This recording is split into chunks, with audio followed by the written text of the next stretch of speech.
Guys, nandito pala tayo ngayon sa grandstand. So sa mga nagtatanong po kung tuloy na tuloy ba yung rodeo finals natin dito sa Masbate. So actually tuloy na tuloy siya, no? So gaganapin siya sa April 10 to 19. So sa mga nagtatanong, tuloy na tuloy ho. So may mga nakalagay diyan, oh. Pakita ko sa inyo. Yan.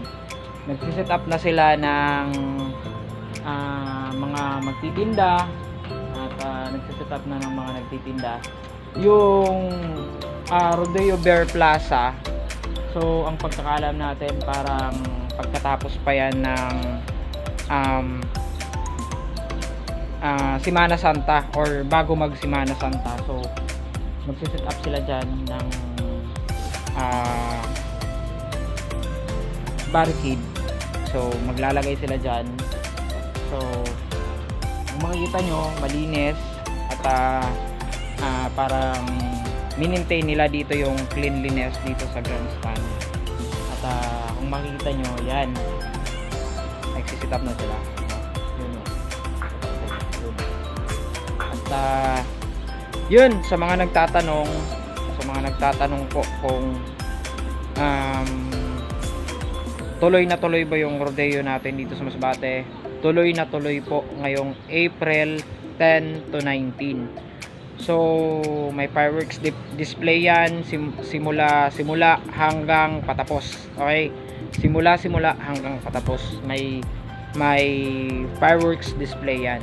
So marami pa tayong mga delegates, marami tayong kaabang-abang na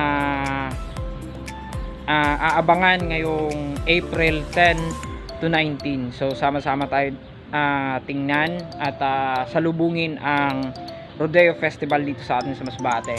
So maganda, malinis. Ito ko lang sa inyo.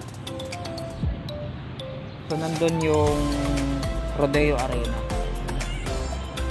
At yun, malinis dito sa kinakatayuan natin, malinis. At saka yun, di lang natin alam kung kailan pa magse-set up yung mga nagtatrabaho dito.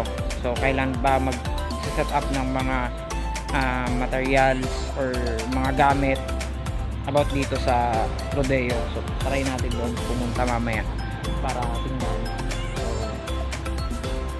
At dito, so di naman natin alam yung set up ng Rodeo Trade Fair. So actually parang dito yun. Yan, parang dito yun eh. So parang dito yun yung set up ng Rodeo Trade Fair. Simula dito hanggang doon. So malawak yan. Simula dito hanggang doon. And marami pa tayong kaabang-abang. Siguro di natin alam. So tingnan natin yung plano dito sa gaganaping Rodeo Festival dito sa Masbate. Rodeo Festival 2026 dito sa Masbate City. So yan, nagsiset up na sila ng mga paninda. Ay, yun o.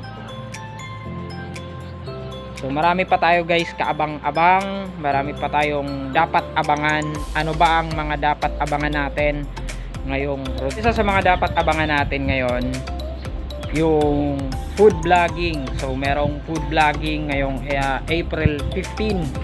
So merong street barn dance, merong Juego de Toro, at marami pa pong iba tayong dapat abangan. Okay, marami pa tayong dapat abangan ngayong April para sa Rodeo 2026. So sa mga magtatanong pala ng kung saan ba ang office ng RMI, andun sa Rodeo Arena. Ayan, matatagpuan yan sa Rodeo Arena. So sa mga magtatanong or mag-i-inquire, punta ho kayo sa page ng RMI Masbate. So message ho kayo dyan at i-follow nyo sila. Pwede nyo silang i-follow sa kanilang page at magtanong ho kayo